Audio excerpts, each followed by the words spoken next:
গোপালগঞ্জ শহরে পৌর পার্ক এলাকায় সমাবেশ শেষে ফেরার পথে জাতীয় নাগরিক পার্টির কেন্দ্রীয় নেতাদের গাড়িবহরে অতর্কিত হামলা চালায় নিষিদ্ধ ঘোষিত ছাত্রলীগ ও আওয়ামী লীগের নেতাকর্মীরা। জেলার চৌরঙ্গী মোড়ে দুই পাশ থেকে হামলা চালানোর পাশাপাশি ইট পাটকেল ছোড়া হয়।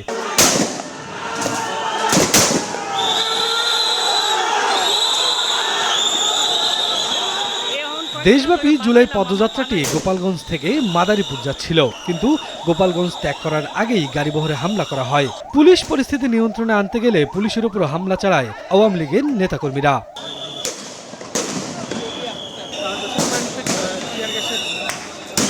ঘটনাস্থলে সেনাবাহিনী এসে হামলাকারীদের প্রতিরোধের চেষ্টা চালায়। পুলিশও হামলাকারীদের সরিয়ে দিতে টিয়ার সেল নিক্ষেপ করে, রাবার বুলেট ও সাউন্ড গ্রেনেডও ছুটতে দেখা যায়।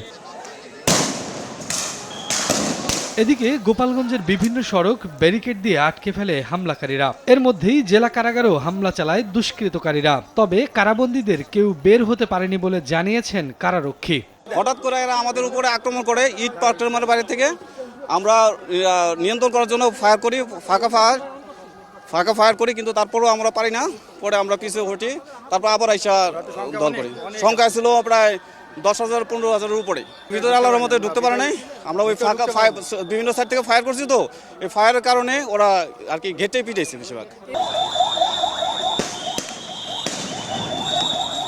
এর আগে সকাল থেকেই পদযাত্রা রুখে দিতে আগ্রাসী ভূমিকায় ছিলেন স্থানীয় আওয়ামী লীগের নেতাকর্মীরা। তারা রাস্তা ব্লক করে রাখে, পুলিশের ও ইউনোর গাড়িতে হামলা করে আহত করে বেশ কয়েকজনকে। হামলা ও ভাঙচুর চালানো হয় এনসিপির সমাবেশস্থল।